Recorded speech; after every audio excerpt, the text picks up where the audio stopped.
Well, welcome once again to another episode of the Economic Geology of Lunar and Asteroid Resources. I'm Dan Britt. I've organized along with this course along with several other people, one of which is David Kring. And I'd like to introduce Dr. David Kring right now. David got his bachelor's degree at the University of Indiana and his PhD in Earth and Planetary Sciences at Harvard. He is fundamentally, though, a field geologist. And I've known David since we were both postdocs at the University of Arizona back in the 90s. And then David was running off to all sorts of difficult and uncomfortable places like Haiti and Colombia in search of impact ejecta deposits, and was quite successful did seminal work in tracking these things down and projecting them back to characterize the Chicxulub impact. Since then, he has been at Arizona and then at Lunar and Planetary Institute, and one of the primary field geologists and experts on the moon. He also runs a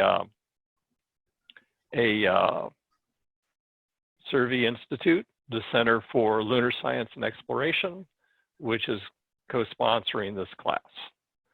So I had asked David to start us out with the origin of the moon and lunar geology, and I can't think of a better person to tell us about that. Thank you, David, and you're on. Well, thank you very much, Dan. Let's go ahead and get started. As with the previous two classes, I do have a slide package that will take about 50 minutes to go through, but you are, of course, invited to interrupt if there are questions of clarification. We also have 30 minutes set aside for discussion at the end. Okay. The goal of today's lecture is to provide you with enough information about lunar geology so that differences between that geology and Earth's geology are understood. What we don't want to do is have experiences here on Earth mislead the search for in situ resources and the recovery of those resources.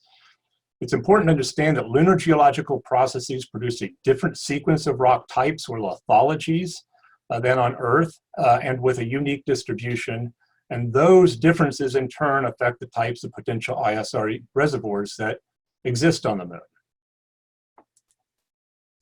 Okay, well, let's begin at the beginning, and that is with the origin of the moon.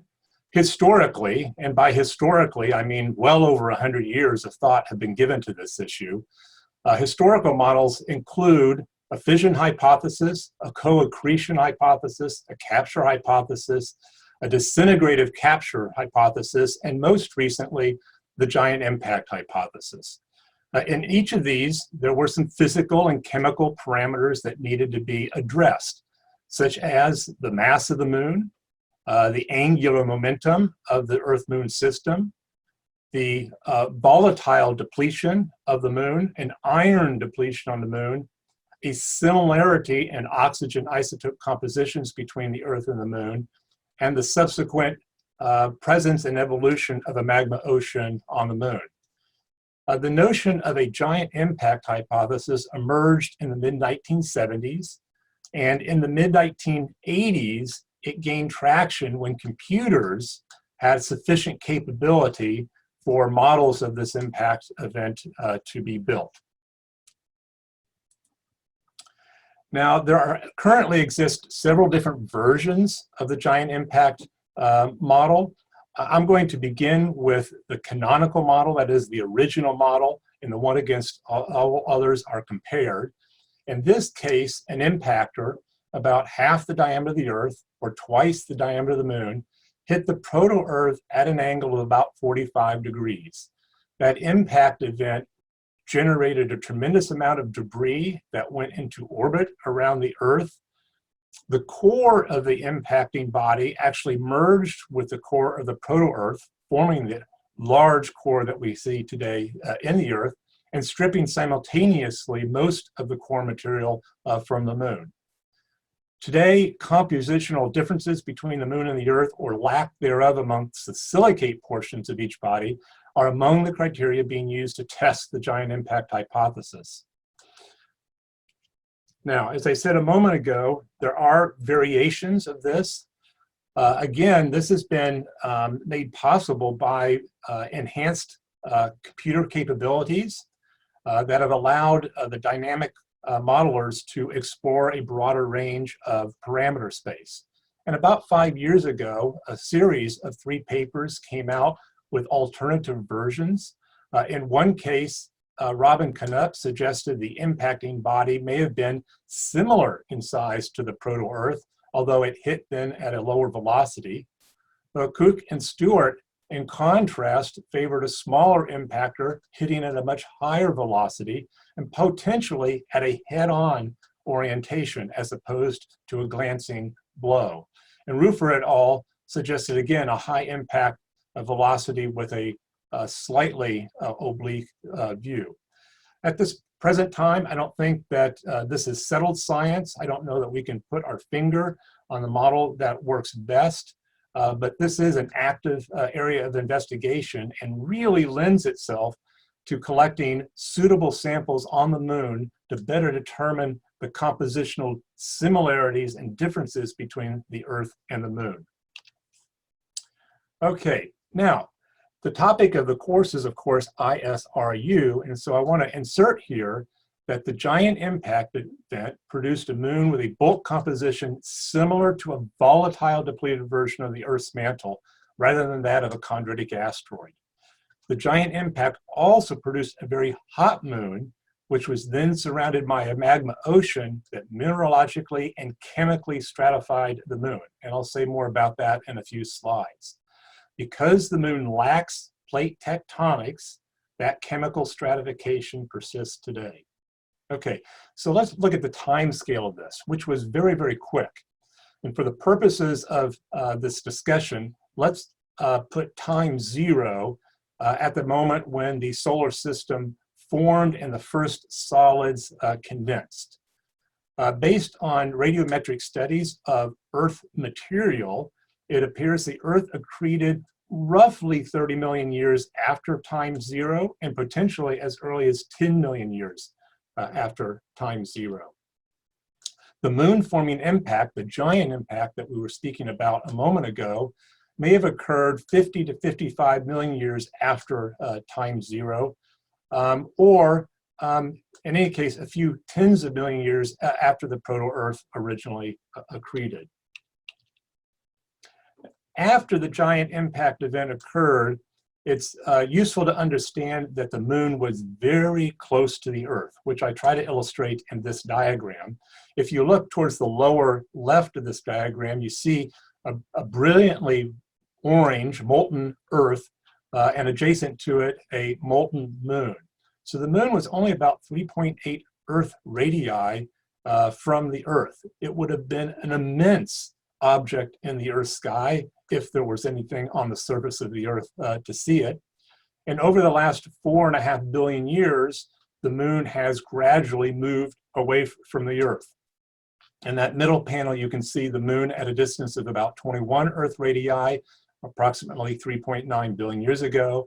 And today, the Moon sits comfortably 60 Earth radii from our planet.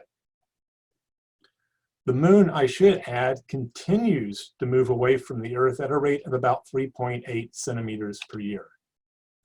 Okay, I've mentioned this lunar magma ocean twice now, so let's speak a little bit more about the lunar magma ocean and how it evolved.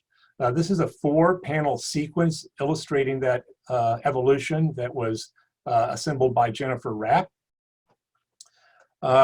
Soon after the lunar magma ocean formed and it began to cool, minerals within that magma ocean began to crystallize from it. The first mineral to crystallize from it was olivine, and this olivine mineral was denser than the magma that it crystallized from, and so it sank.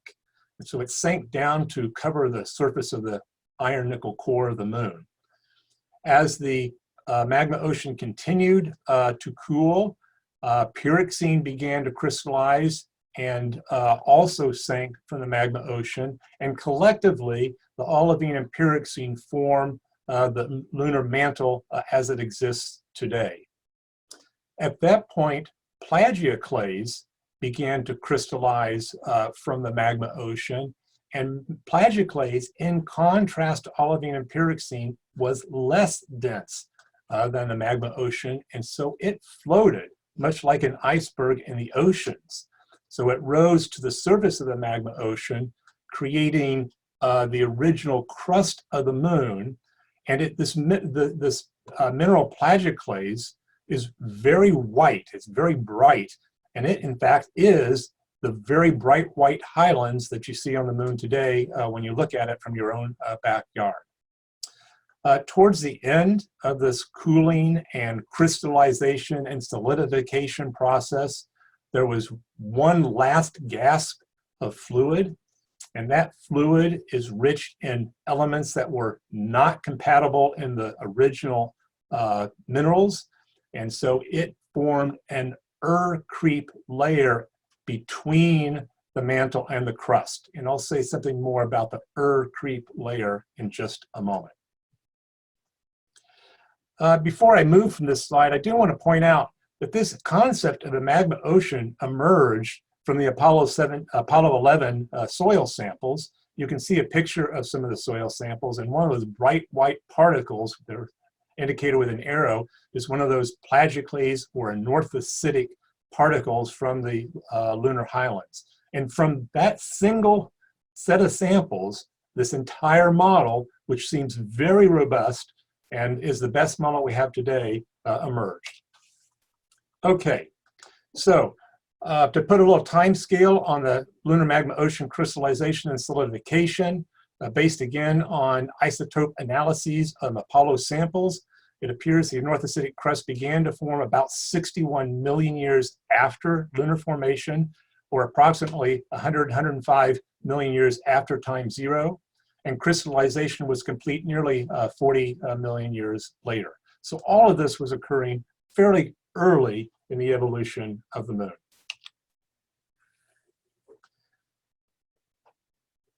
That process, as I alluded to earlier, mineralogically and chemically stratified the moon, which I try to illustrate here in this slide. There is a small core to the moon, and it's composed largely of iron metal alloyed with a little bit of nickel and very small amounts of carbon and sulfur.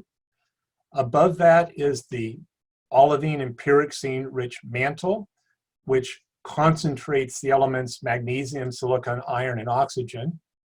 At the top of the sequence is that anorthositic or plagioclase rich crust, and that concentrated aluminum, silicon, calcium, magnesium, iron, and oxygen.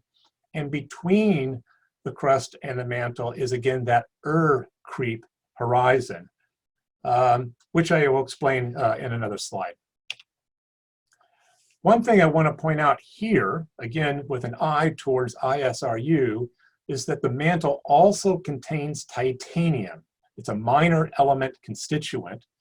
It's important to understand that that titanium is distributed heterogeneously in the mantle of the moon.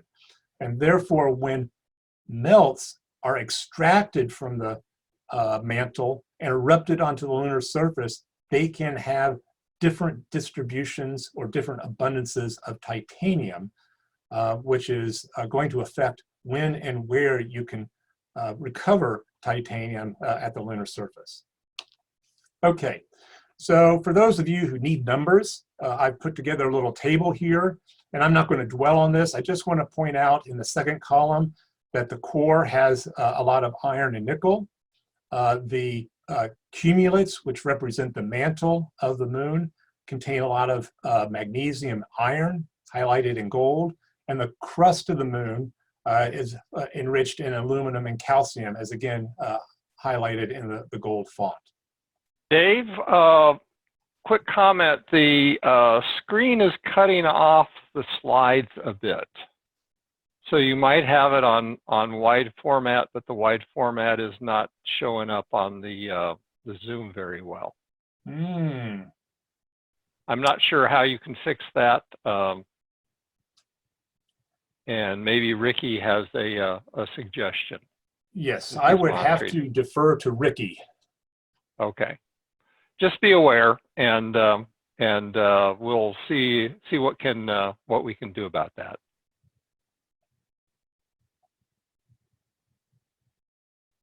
So go ahead and continue.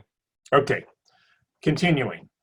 All right, in the second chart, for those who are interested, I show the chemical differences between the Earth's average continental crust and the average lunar crust. And again, I tried to highlight the major differences in gold-colored font. And you can see that the continental crust of the Earth has more silicon, or is more silicious than that of the Moon. And in contrast, the Moon, again, has higher concentrations of aluminum and calcium, which are two elements essential to that mineral plagioclase, which floated to the surface of the lunar magma ocean.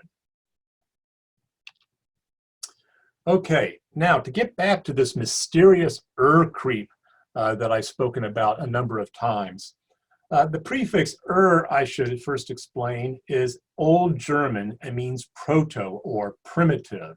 It is essentially the source, the primordial source of magmas that have erupted in certain places of the Moon on the surface. Those magmas are called creep basalts, and in both cases, this acronym CREEP means potassium, rare earth element, and phosphorus rich. So a lot of people, when they see this acronym, think that we can simply go to these erupted creep-rich lavas and begin ISRU recovery of the rare earth elements. And while that may be possible at some point in time, it's important to understand that these creep-rich lavas are not anywhere as enriched in rare earth elements as terrestrial ores. So typically, these creep-rich Mare basalts will have 10 to maybe 1,000 parts per million of the rare earth elements, and that's dramatically less than the enrichments of 40,000 to 100,000 parts per million seen in hard rock ores currently recovered in China. Okay. The other thing I want to say about the lunar interior, that lunar mantle, is that it also contains trace amounts of water. Based on hydrogen and nitrogen isotope data, the delivery of those volatiles was dominated by water-rich carbonaceous chondritic asteroids, similar to a mixture of CO, Ci, and Cm chondrites. And you'll learn more about those chondrites later in the semester from one of the other speakers. A minor contribution of water may have come from comets, but that contribution does not exceed 20% of the total water in the Moon. And I provide some references there for those findings. And in general, I might interject that at the end of this slide set, which I believe will be posted, I have a complete bibliography so that you can look up these references if you would like to do so. Okay, so let's talk about how much water there actually is, and I want to make a comparison between the estimated water at the lunar surface today and the amount of water in the lunar interior. Based on a study done by Dana Hurley and others in 2016, about 10 to 11 kilograms of hydrogen, or the equivalent of 10 to the 20 kilograms of water, are estimated to occur at the lunar surface. That mass is equivalent to water filling about 4 million Olympic-sized swimming pools of water. The lunar interior water is much greater, although it's not accessible or is useful for space exploration. That water amounts to 4 billion to 4 trillion Olympic-sized swimming pools filled with water. Okay, after that crust formed, it was severely bombarded by asteroids and comets, mostly asteroids, but both. This is a diagram that illustrates the flux of impacting asteroids and comets as a function of time from 4.5 billion years ago when the Earth-Moon system formed to today.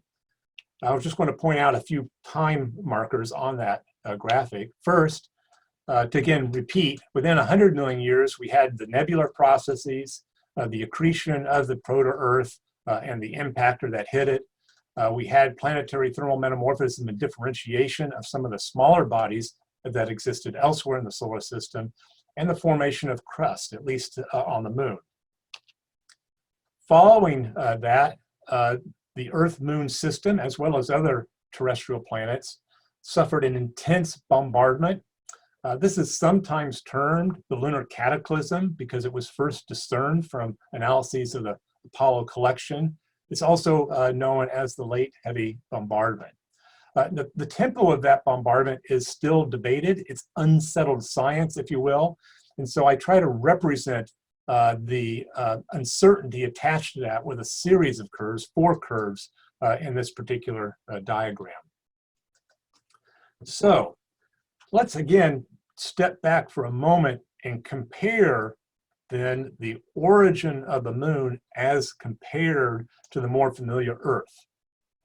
The moon, because it is not affected greatly today by an ongoing series of geologic processes like plate tectonics, has a surface that is basically very old, 4.5 to about 3 billion years old, and that surface is therefore dominated by impact cratering processes. In contrast, the Earth has a very young surface, in part driven by plate tectonics. And so the moon's surface and the processes that affect rocks there are fundamentally different than the processes that have produced the rocks that we see today on Earth's surface. Okay, so I'm going to show a video that captures this. I'm hoping that we have enough bandwidth for you to see this. If not, in 45 seconds, we'll move on.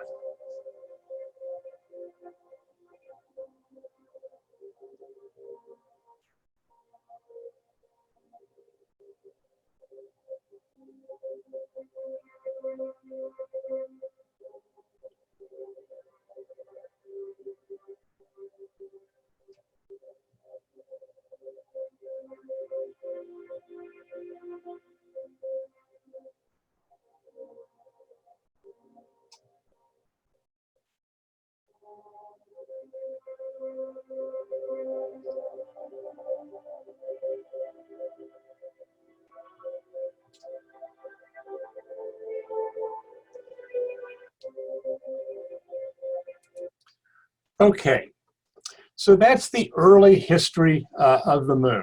I want to now pick up on that theme of impact cratering and say something that I don't know I've ever heard said before, but that the intensely cratered surface of the moon and the processes behind that may be the most important geologic process to affect ISRU.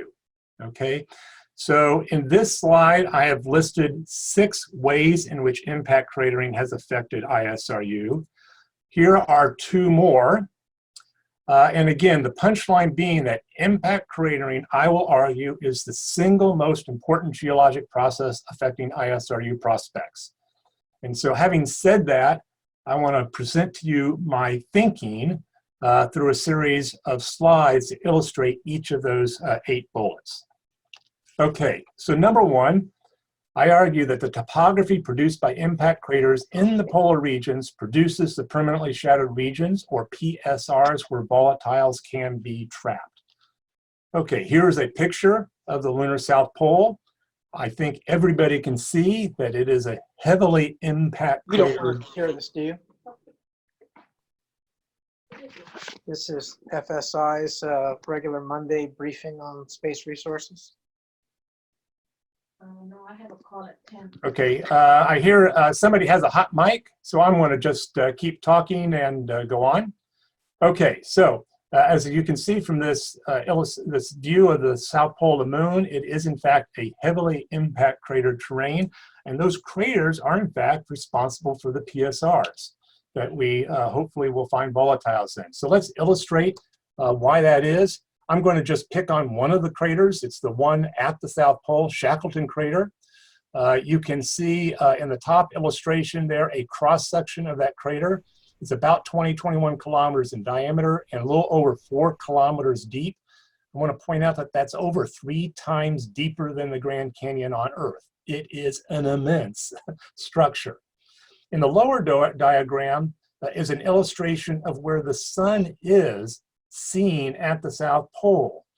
Because we're at the pole, the moon, or excuse me, the sun is not on a path that arches overhead each day, but in fact stays along the horizon of the South Pole. And that casts a very long shadow, which remains deep and permanent in the center of craters like Shackleton. So if you did not have the topography created by impact cratering processes, you would in fact not have the PSRs that we hope to find water ice and other volatile constituents. Okay, number 2, impacting asteroids and to a lesser degree comets were a source of the volatiles that can be trapped in those PSRs. Okay, here's a picture of the impact cratered moon, and diagrammatically represented some of these sources. Near the top, you have comets, which are roughly composed 50% of ice. And then you have a series of different types of asteroids. Some may not have any water in them. Some, like ordinary chondrite asteroids, may have 2 to 5% water. And carbonaceous chondrites can have up to 28% water. So when those objects strike the lunar surface, they're delivering those volatiles. And while some of them may escape during the impact process, some fraction of them are going to be retained and be able to be transferred through the exosphere to the polar regions where they can be trapped. Okay, point number 3. The largest impact events altered the spin axis of the moon and thus the location of PSRs where volatiles could accumulate. And I want to illustrate that here with this picture on the left from James Kring. This is an illustration that appears in one of his papers published in 2015. And in that paper, they show that the largest of the lunar impact events, called the South Pole Aiken impact event, or SPA for short, caused a 15-degree shift in the moon's axis. And that, of course, would have changed the locations of craters that hosted PSRs.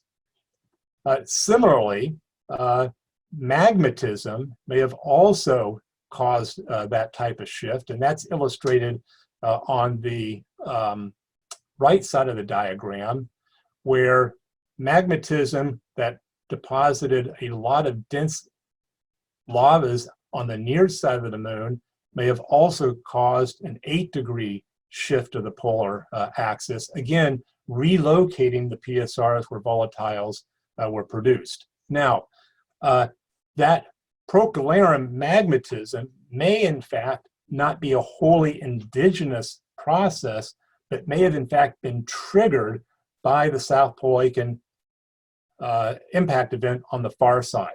That's called the lunar magmatism hypothesis. It's something I spoke about in 2015. And if it is in fact the root cause of magmatism on the near side of the moon, that occurred roughly 4.5 billion years ago. Okay, Point number 4.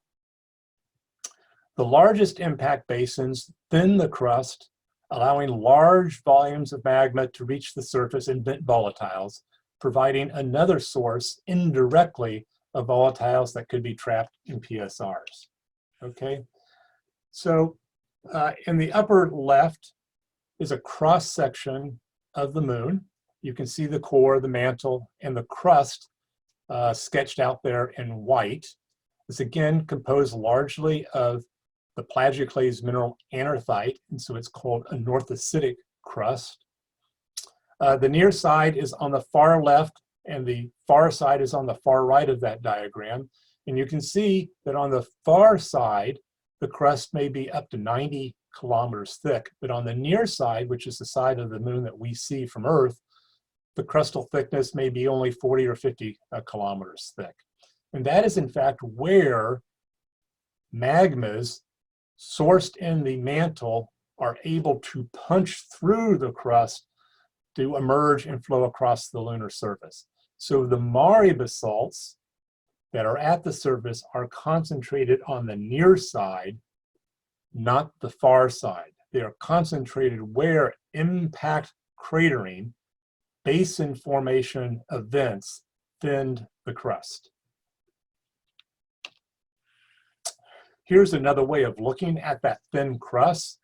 This is a crustal thickness diagram that is in a paper by Wazorek et al. This is from the Grail spacecraft mission.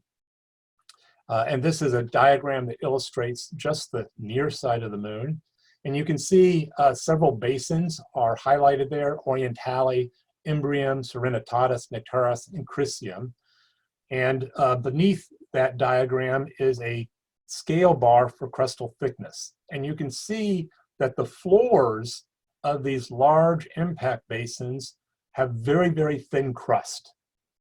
And therefore it was easier there than elsewhere on the moon for magmas coming from the mantle to punch through the crust and reach the surface. And that process of an origin in the mantle and punching through the crust, flowing out on the surface, is illustrated in the lower right diagram.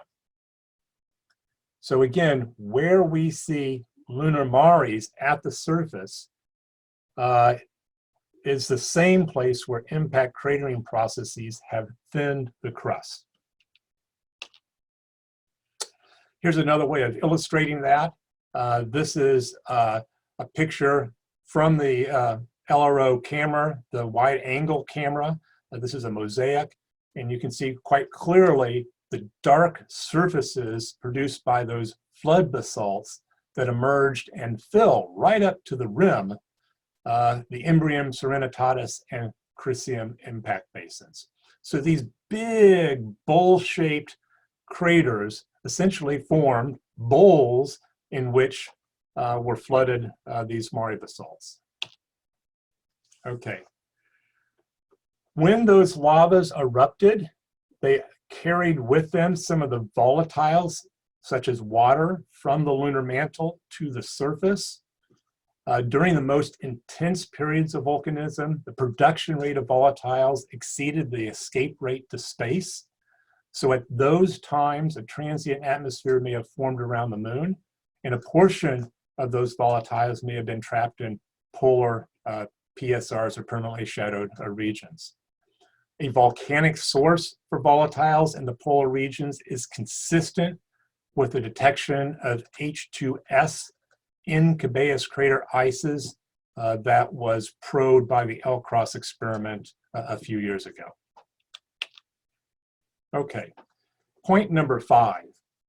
Impact ejecta from cratering events covered and potentially reworked via ballistic sedimentation horizons of ice deposited in PSRs, producing a stratigraphic succession. So just a reminder, I sometimes assume that everybody understands the value of water and other volatiles that may be in the PSRs, but let's actually be explicit and point out that water is of great interest to the Viper mission and the upcoming Artemis program, because it can provide crew consumables such as water and oxygen. Water also is a very effective shield for radiation. So for example, in a rover that has been designed for crew, the roof of the rover has a water jacket as a shield against space radiation.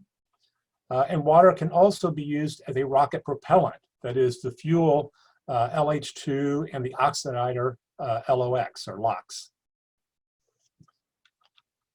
Okay, so as I've said before in passing, let me try to collate some of the different sources of volatiles. These can be delivered to the surface by impacting asteroids and comets. And that would have been particularly important during that period of late heavy bombardment or during the lunar cataclysm, greater than 3.7 billion years ago. Volatiles also could have been derived from venting volcanic eruptions at the lunar surface. Based on crater counting of those volcanic surfaces, there appears to be pulses of volcanism about 4.3, 3.8, and 3.5 billion years ago. So again, that would have been an ancient source. Jeff Taylor has pointed out recently that volatiles can also be emitted from the crust of the moon by ongoing, that is, modern day moonquakes and impact events. And throughout lunar history, the solar wind was hitting the lunar surface, delivering hydrogen, carbon, and other volatile species.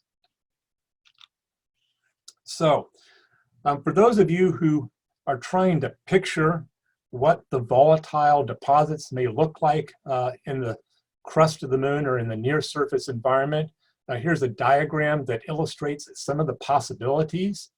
It may occur in molecular form within just a few microns of the lunar surface.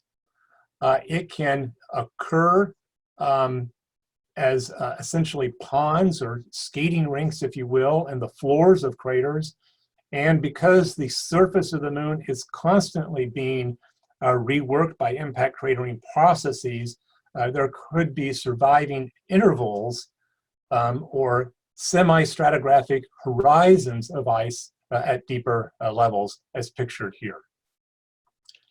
Now, what would it look like up close? That is, if you were to hold a sample of it in your hand or to have a microscopic image of one of those lunar soil or lunar regolith samples.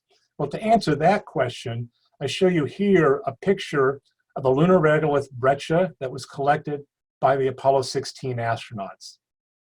This is a sample that is a very good analog for what we might find at the South Pole, such as at Shackleton crater, because it is a highland soil or highland breccia, much like we have at Shackleton, with an estimated porosity of about 30% and a bulk density that's a little low, about 2 grams per cubic centimeter. Now, if we take the mass of water that was measured by the L-Cross experiment, which is about 5 weight%, and put that into that type of highland regolith breccia, it would look like this. In this case, the water ice is distributed along grain boundaries throughout the lunar regolith or the lunar soil. It's also possible that that water ice is concentrated not along grain boundaries, but in larger pores. And in that case, the sample would look like this. So when we speak about recovering water ice or other types of ices from the lunar regolith, this is the type of sample that I think you should have in mind. Okay. Dave, a comment from Jeff Plate. At WGM, we believe most deposits are laminated ices interspersed with dust.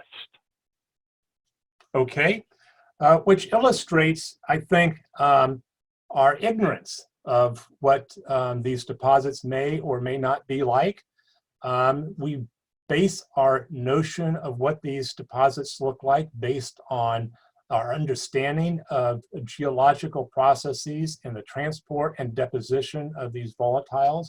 But until we actually go there and recover samples or image these materials, we are going to remain ignorant. And I cannot say, based on what we know, that that argument is in any way false, but nor can I say it's true. Okay, thanks, Dave. Okay, so I want to point out that while most of the impact craters on the lunar surface are ancient, they don't, first of all have the same age, and even younger events continue to occur on the lunar surface. And that is illustrated in this geologic map shown here on the left side of this slide. This is a colorized rendering of a map that was originally produced by Paul Sputis, Ben Bussing, and others in 2008. This colorized version was produced or shown in a relatively recent paper by Allender et al. And the different colors on this map represent craters produced at different times in lunar history. And so if you have a different color, they were produced at different times.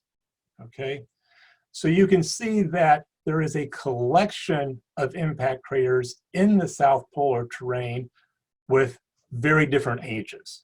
Okay, well, that's important if the processes that are delivering and depositing volatiles occur at times when the craters did not exist. So, for example, the Gerlach and Haworth craters are amongst the oldest, and Shoemaker and Faustini may be younger, and Shackleton is younger than all four of those. And so Shackleton, for example, may not contain volatiles from the most ancient sources, such as produced by or delivered by that late heavy bombardment.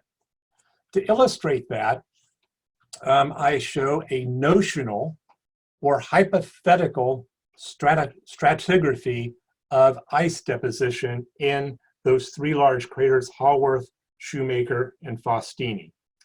And so let me walk you through this diagram.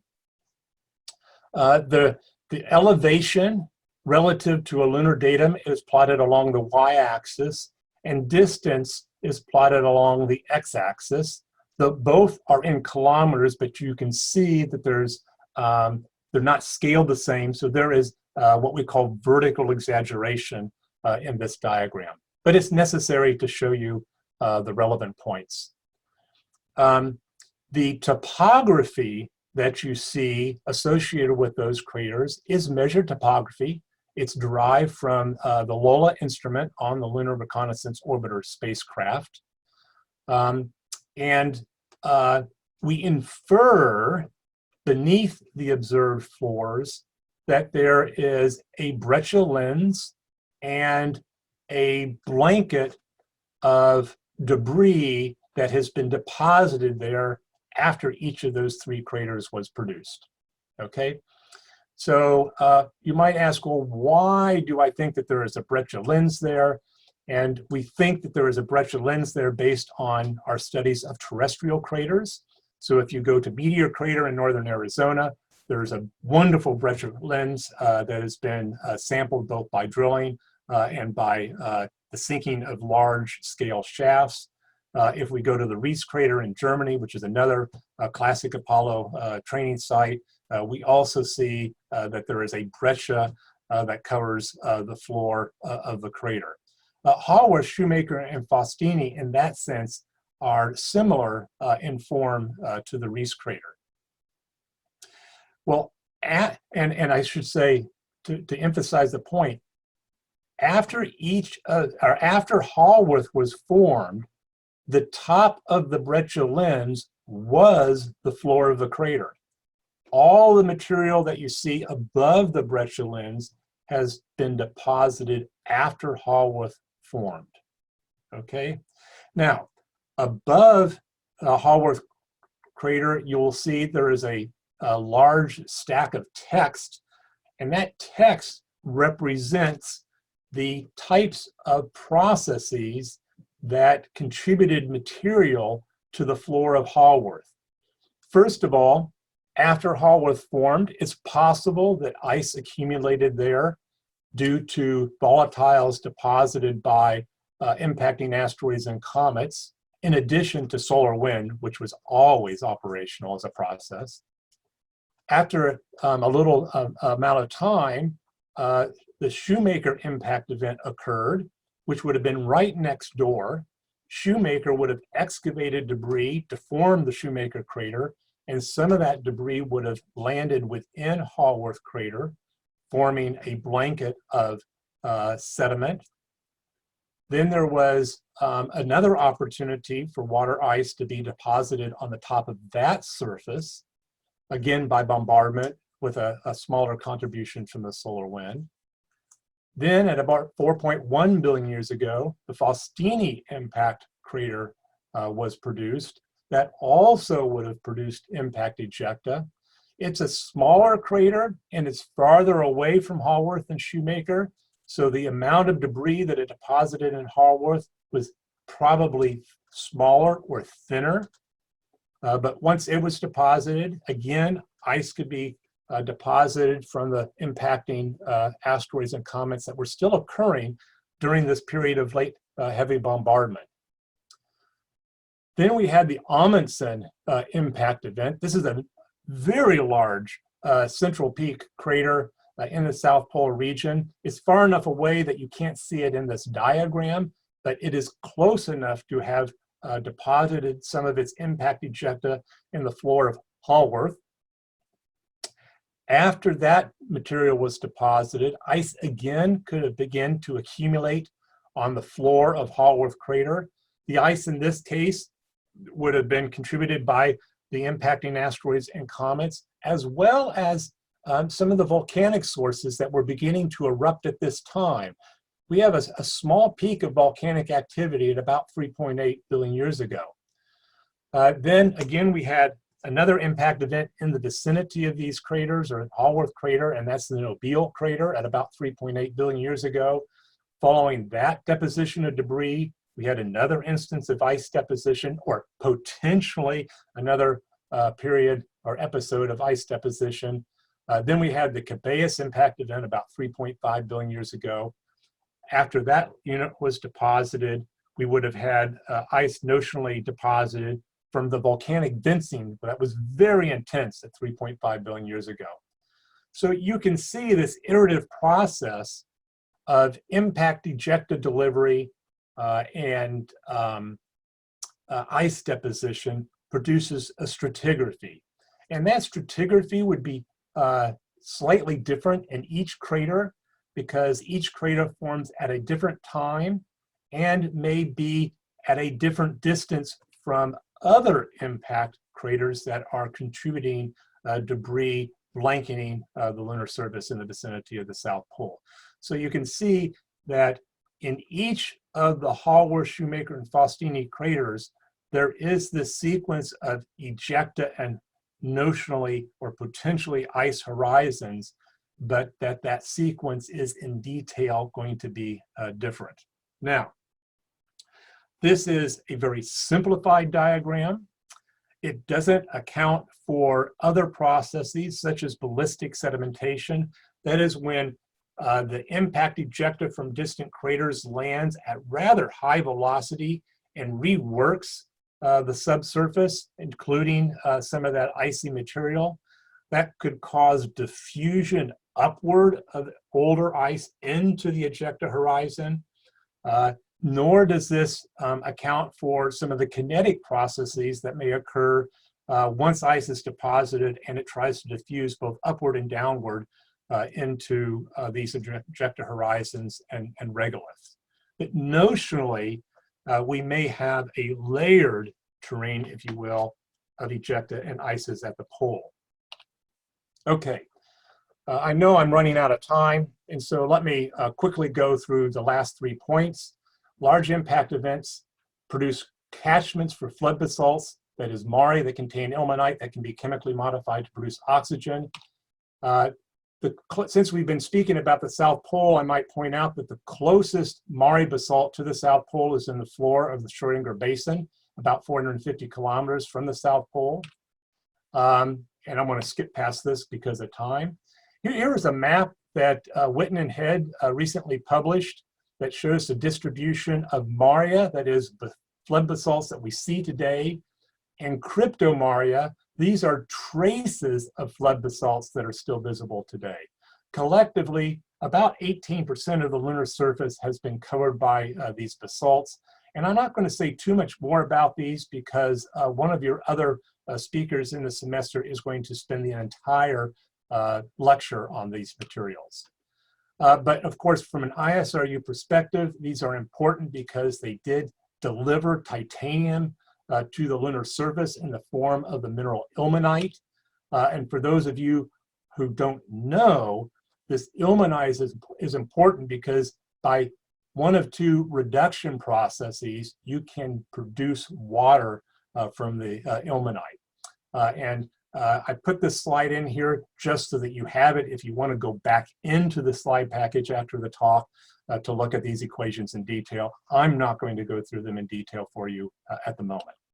Okay, number 7, ongoing impacts, including micrometeoritic impacts, have infused the regolith with meteoritic-derived volatile abundances. Those volatiles, when combined with volatiles from the solar wind, provide a recoverable reservoir everywhere on the moon. They have also infused the soil with meteoritic metal, which is another potential resource for a sustainable exploration program. Okay, so just for those of you who don't know, the moon is covered by a thin regolith layer. It's typically less than 10 meters in thickness, which is illustrated here. Within that regolith, we can find the chemical and mineralogical remnants of micrometeoritic material. Basically speaking, 1–2% of any chemical lunar soil is composed of chemical constituents from meteoritic debris. And here is, I'm trying to illustrate that with the element nickel, which is delivered with the metals in impacting meteoritic material. And you can see that the soils and regolith breccias and polymic breccias have nickel abundances that are greater than the nickel abundances in the typical crustal rock of the moon, representing that small degree of contamination. This was recognized immediately with the Apollo 11 samples. In fact, it was featured on the cover of Science in January 1975 with this wonderful particle of meteoritic metal found in the soil, which once delivered to the lunar surface was itself impact cratered by later impacting particles. Okay, so along with nickel, this meteoritic metal delivered platinum group elements, or PGEs. You can illustrate that with a number of the PGEs. Here's the element iridium. Here is rhenium, osmium, ruthenium, and palladium. So these are all platinum group elements, very important from an ISRU perspective, particularly here on the Earth, okay? Now, although these are enriched, it's important to understand how enriched they are, okay? So in general, the palladium abundances in terrestrial ores are on the order of about 1,000 parts per billion, and that's about 10 times more than what we see in the richest of the lunar soils. Nonetheless, at some point in the future, this is a potentially recoverable resource. And my final point, the largest of those impact events produce melt sheets that may have differentiated, potentially forming ore deposits of metal and sulfide. This is exactly what we see at the Sudbury Impact Crater on Earth, which contains the second largest reserves of nickel and the third largest reserves of platinum group elements. Now, it's important to understand in this case, the ores were not produced by the impacting asteroid, but were actually scavenged from the Earth's crust. That is, the impact event produced a huge volume of melt from the Earth's crust. That allowed the native trace amounts of nickel and PGE sulfides, which were denser than the melt, to settle to the bottom of the melt sheet where they accumulated in ore bodies that are recoverable today. And so that's said here in this diagram, or this chart, so I'm going to move on. Okay, now on the moon, target, that is crustal PGEs, may be so low that impactor PGAs may dominate any ore body. Okay, and so to illustrate that, I want to show you the relative roles of the two sources using the element iridium. So this is a chart that illustrates potential abundances of iridium in the lunar crust, 0.001, 0.01, and 1 part per billion. And then the amount of iridium in a chondritic impactor, about 450 parts per billion. And then a column that represents the fraction of the impactor that ends in the melt. This can vary widely depending on the details of an impact event, from 0.001 weight percent to a full weight percent. And then that produces, if you do the mass balance, it gives you an estimate of what fraction of that iridium would be from the impactor. And you can see highlighted in gold are those instances where any PGEs in an impact melt sheet would be dominated by the projectile. If the impacting asteroid was an iron meteorite, then the opportunity for the PGEs being dominated by the impactor are going to be correspondingly greater. Okay, now Dave, quick question from Jeff Plate. Will the depleted nature of metals in the moon formation mean less raw materials for metal deposits from the mantle? Say that again, Dan. I'm not sure I understood that. Will the depleted nature of metals in the lunar formation mean less raw material for metal deposits from the lunar mantle? I still don't understand the question. I think the idea is that since you've pre-differentiated the source material, you just have less metal to work with. Oh, in the crust, that is true. Yeah. Most of the PGEs are going to be on the moon, are going to be in the mantle or the core. Okay. Yeah. And from Amy Lebeau, so would directing asteroids to crash into the moon and then waiting for the impact site to cool be a valid way to separate minerals? No, because I certainly hope that we are inhabiting the surface of the moon, and I would not want to be there with such a directed impact event. Okay, thanks. The moon's also uncomfortably close to the Earth. But yeah. Okay, so an important thing to say, though, about this. In the case of Sudbury, the impact melt sheet differentiated. Differentiation of an impact melt sheet may not be as effective on the moon as it is on Earth because of its lower gravity.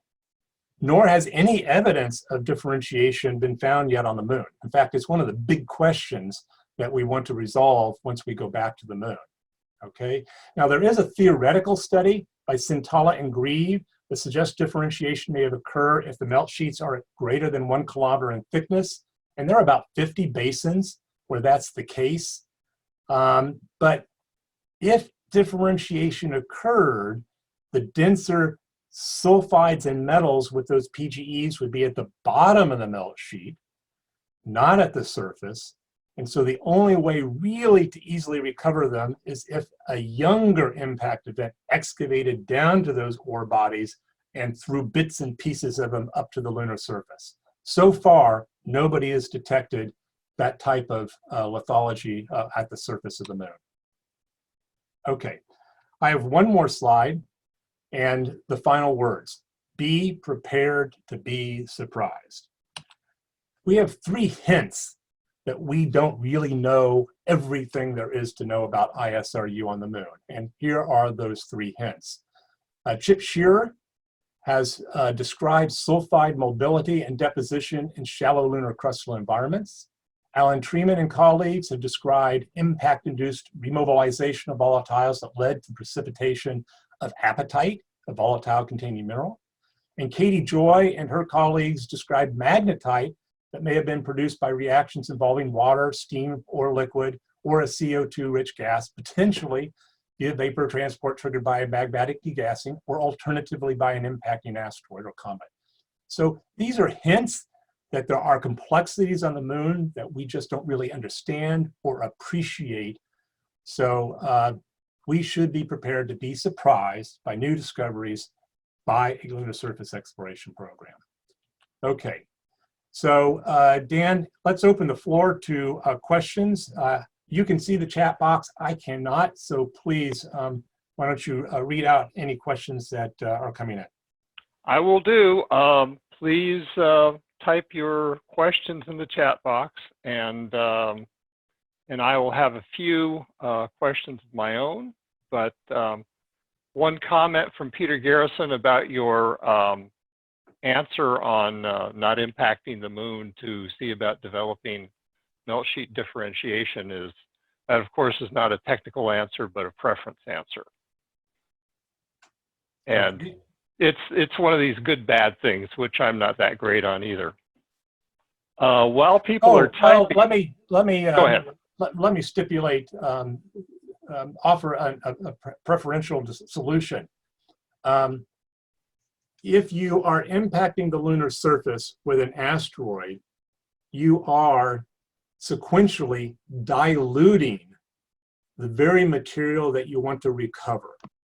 And so I would think from a energy efficiency recovery system-wide study that I'd prefer to recover those elements from the asteroid itself.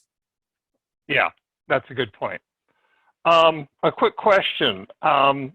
How would you prospect for in situ lunar veins at the base of melt sheets? Would this be something that you would want to see if you could get overlapping craters and uplift? Yeah, there's two.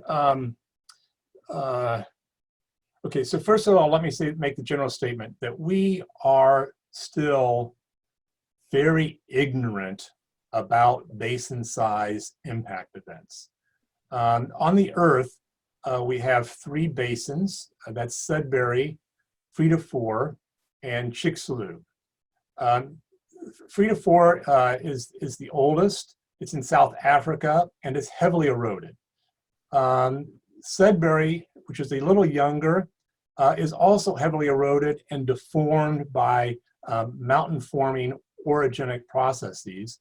The best preserved, it's perfectly preserved, is the Chicxulub crater. It's only 66 million years old, but it's buried beneath a kilometer of sediments. So we don't have good analogs here on Earth to really understand those processes thoroughly. And so it behooves us to carefully select a few sites on the lunar surface to better understand basin formation. Now, we got a look at basins during the Apollo program. We landed on the rim of Imbrium. We landed on the rim of Serenitatis. We landed on the ejecta blanket of Imbrium in a couple of different places. But these are basins that were reworked multiple times by younger impact events. And so the argument's been made for over a decade that we really want to go to the two youngest impact basins on the lunar surface. That is Orientale and the Schrodinger Basin. Schrodinger, you may recall, is near the South Pole because those are pristine basins. They've not been in any dramatic way reworked. And so, yes, if you go to those basins, you can probe how the melt sheets evolved, whether they differentiated or not. You can look at how the material in the peak ring was affected by the impact event at the time of impact and afterwards. So we need to go back to the moon and not just go back anywhere. We need to use what we learned from Apollo and target specific sites to answer these types of questions. Schrodinger and Orientali are right at the top of the list.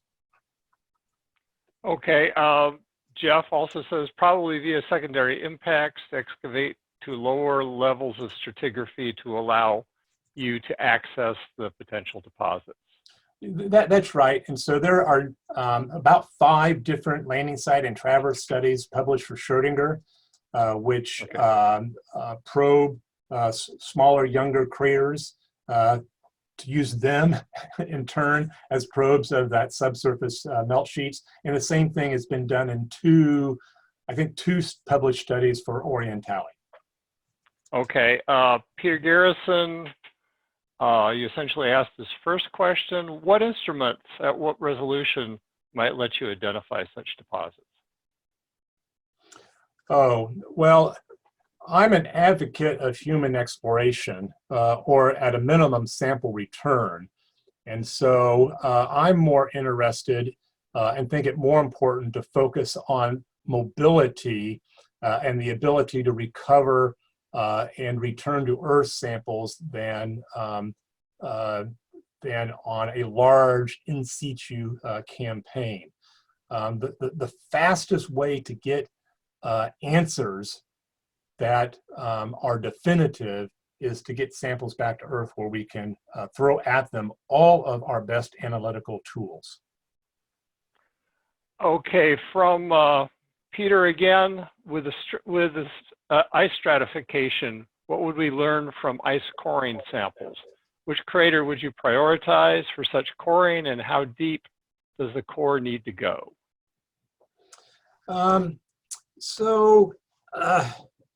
There's that question raises a couple of issues. First of all, I would argue that in general, rather than coring, you want to trench. And the reason you want to trench is the moon surface is sequentially processed by impact events of all sizes, okay?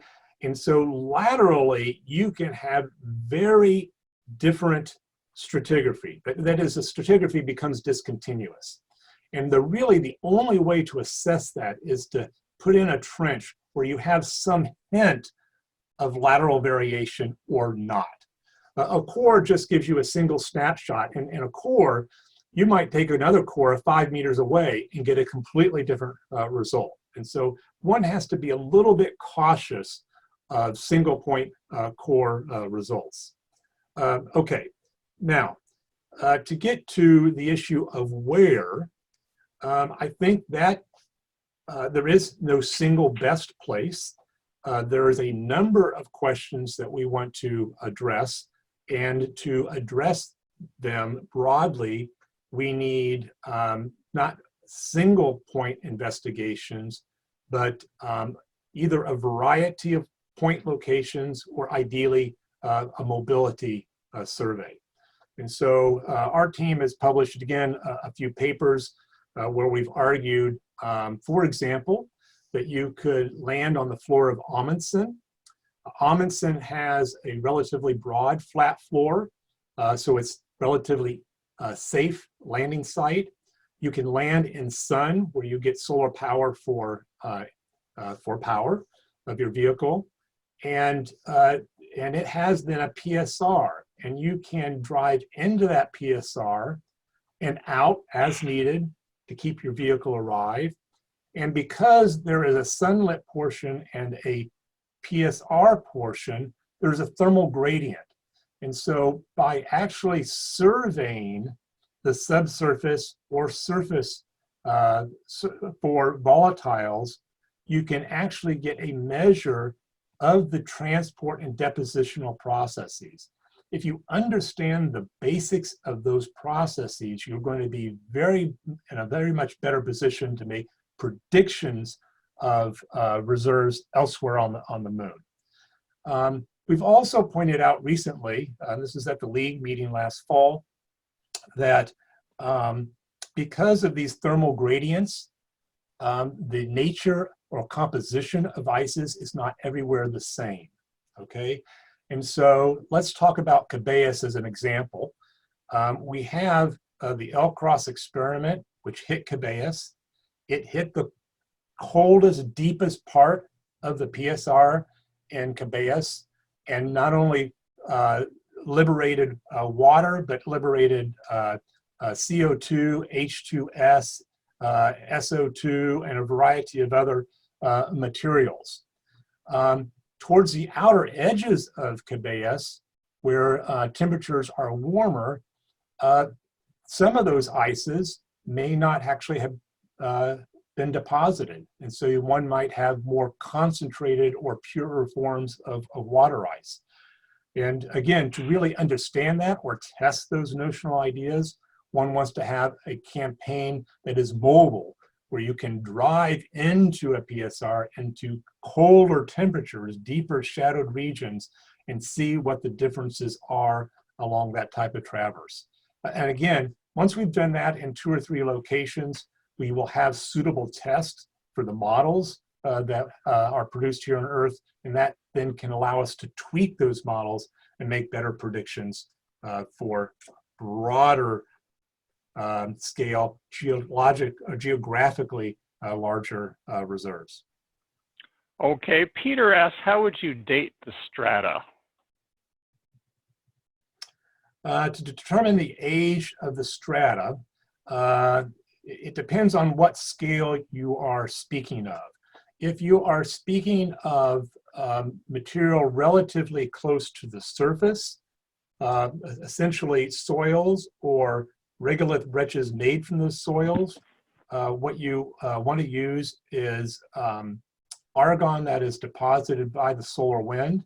This is a technique that we've applied to Apollo soils and some lunar meteorites. In fact, there's a paper by Amy Fagan and others where the ages of, I believe, 250 Apollo soils and regolith samples are reported. If you are talking about the thicker horizons of impact ejecta from, for example, Shoemaker, Faustini, and Amundsen inside of Hallworth, then you would utilize impact melt produced by each of those impact events, which is deposited in those impact ejecta horizons. Okay. From Hunter Dank, what is known about the geotechnical properties of shallow regolith? Okay. Well, we know quite a lot where the Apollo and Luna landing sites occurred. We've had, recently we've tried to address 2 ISRU relevant terrains. First of all, we had a study group look at trafficability of pyroclastic deposits, which are a very important ISRU source.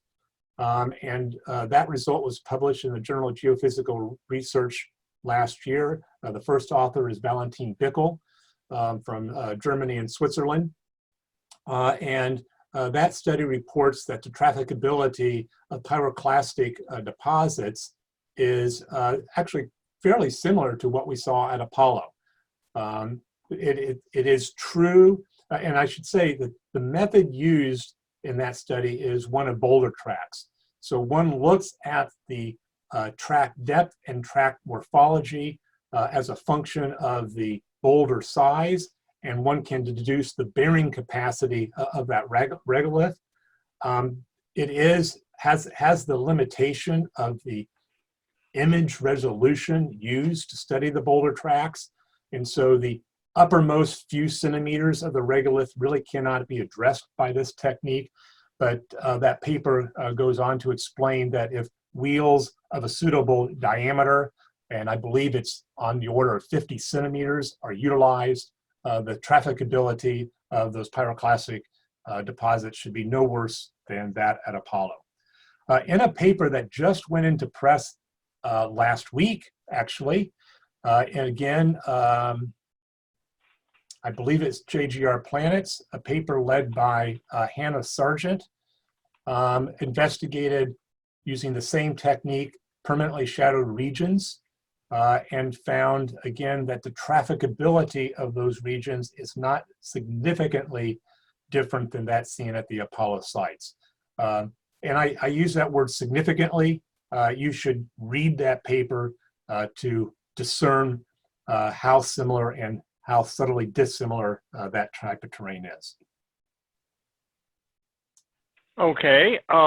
Again, from Hunter, what are your thoughts of pairing coring with ground penetrating radar to have both ground control from the core with spatial context?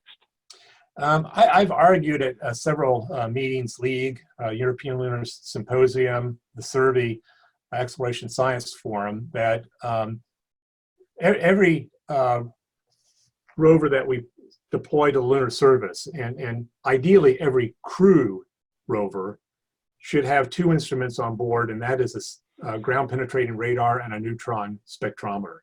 Those two instruments can provide real-time subsurface surveys for volatiles.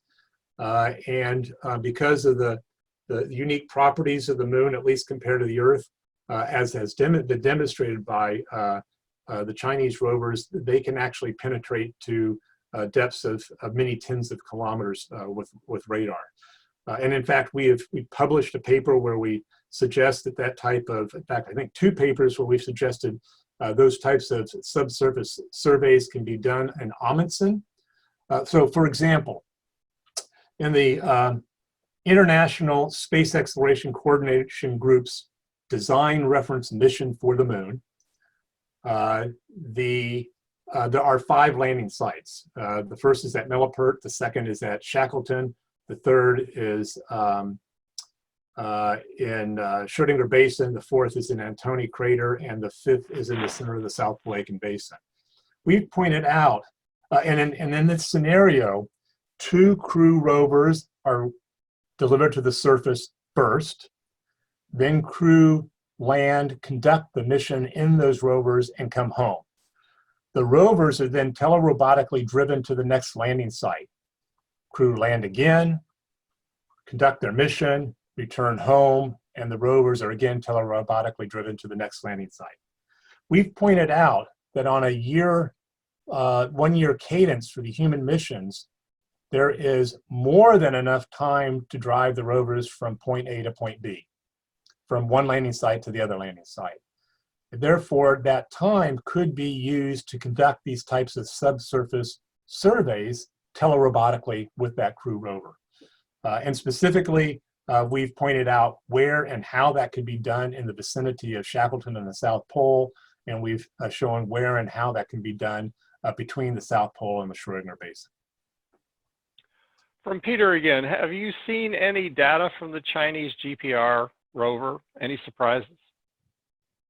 The only data I've seen is in a paper that was published from the first radar measurements. And I'm trying to recall where the paper was published, who the first author is, and I'm drawing a blank.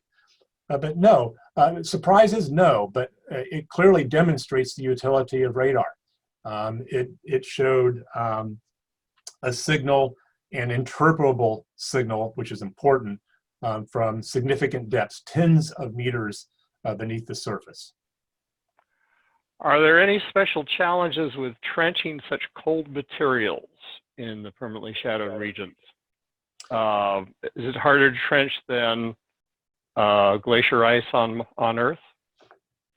I don't know. I don't know the physical parameters to make that comparison. It's a good question. It's exactly the type of question that one would want to explore experimentally. It is true that one of the Mars landers had an unexpected amount of difficulty trenching in the North Polar region, and so that's something you would want to be mindful of. But I think that is a technological impediment that can be overcome by good design. You talked about volatiles from modern sources. What kind of flux are we talking about here? Well, modern sources are largely the solar wind, and I don't recall those numbers off the top of my head. I believe that you have a speaker or two speakers later in the semester that will address that issue directly. Okay. So what I was trying to focus on today are those processes that were most relevant to affecting ISRU as via the broader global lunar evolutionary processes, and in particular those linked specifically to impact cratering, which was dominantly occurring early in lunar evolution. Excuse me. Okay.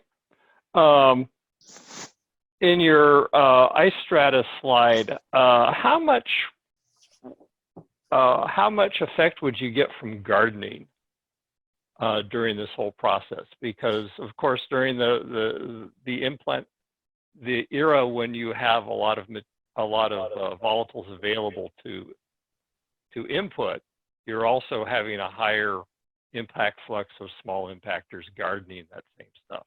Yeah, no, it's definitely something you have to worry about. There are 2, if not 3 groups that I know of that are doing that type of modeling. I'm not part of those studies, so I really can't speak for them, but it's clearly an issue that you would want to address. But both that issue at a small scale, which I think is what that question is getting at, but also the issue at a larger scale, and by that I mean that ballistic sedimentation process that I referred to. Okay. Kevin Cannon notes that modern processes, sputtering and micrometeorites, may be net erosive in terms of surface ice. Yes, although there has been, there was a comment made by Bill Farrell, I believe it was, at Goddard Space Flight Center, who pointed out that sputtering associated with ions actually may be dramatically lower in PSRs than elsewhere on the lunar surface. So when you speak about sputtering, if you're speaking about ion sputtering, it may not be as effective in PSRs. Micrometeoritic consequences is another issue. And that I have to say is also interesting. It's a question that is unresolved in the sense that there are some in the community who have argued that micrometeorite events, which at Apollo sites produced agglutinates, may be less effective producing agglutinates in colder soil horizons. And so there may be some differences between PSR soils and elsewhere. But again, that's where a mission like VIPER is so essential. It's going to give us some data that hopefully will resolve some of these questions. Another question, is it possible to directly date the ice? Is there anything in there that is datable? There probably is, but I've given no thought to that. And so I don't have an answer. Okay. I think we're running out of questions from the chat box. Let's see, from Peter, is it possible for a small metal meteor or fragment of a larger meteorite to survive intact, even if it were directly strike a deep ice layer? Well, the whole body may not survive intact, but fragments of it are possible. Other than the small scale material such as that you saw on the cover of that science journal, no hand size or larger meteorites were seen or collected by the Apollo astronauts. Well, I thought they got one. They got yes. Bench Crater. Yeah, so I was just about to say that the largest fragment was Bench Crater, which is a couple of centimeters in size. Our group has analyzed that. It was affected by the impact event. It would be wrong to say it was unaffected by the impact event. And a paper, several papers on that have been published before. Let's see, Jeff Taylor, Mike Zielinski, and another paper along those lines with more details is in production. Okay, more questions? I'm not seeing any. The problem with this totally, go ahead. The problem with this totally online format is you don't get a round of applause that you can hear. But take a philosophical applause. Up. One more question. Can we predict where they're likely to be found? And there is various written applause coming in. I guess that's to the meteor fragments. Oh, well, meteorites on the moon, like on Earth, are going to be hitting everywhere. There might be a subtle enhancement on the leading edge of the moon or the trailing edge. There is a debate in the orbital dynamics community as to whether that really occurred. The other thing to point out is that not only are meteorites coming from the asteroid belt, but early in Earth-Moon history, meteorites were being exchanged between the Earth and the Moon. And in January of 2019, so 12 months ago, we published a paper where we reported a fragment about 2 centimeters of rock that appears to be ancient Earth as opposed to the Moon, and argued that it is the oldest fragment of Earth ever found, and in this case found on the Moon. What was the mineralogy of this piece of Earth? It's a granite. Oh, okay. Very interesting. Yeah, that paper, the lead author is Jeremy Bellucci, and I believe we published that in Earth and Planetary Science Letters. Okay, I missed it.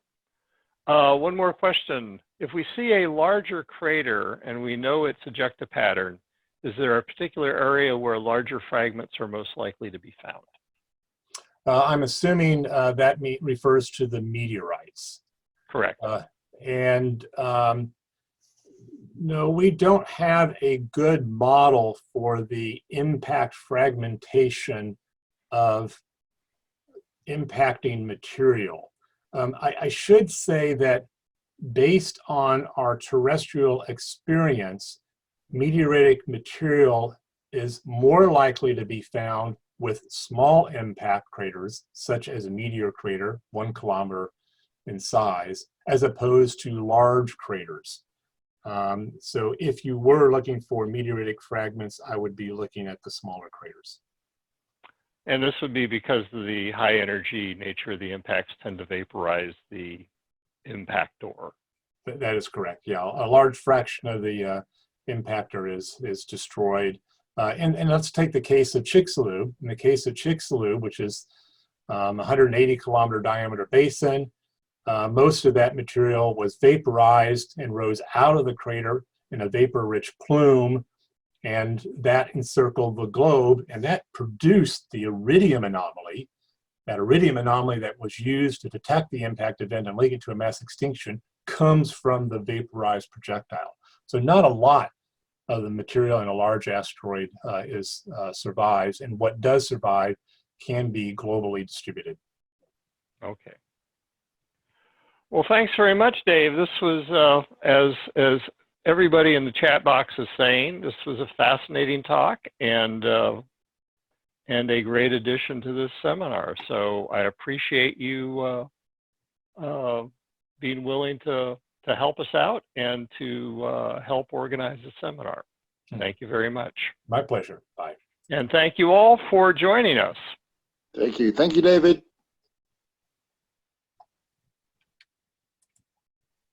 Okay. And I will be posting the recorded talk, and if you would send me the slides, David, that would be great.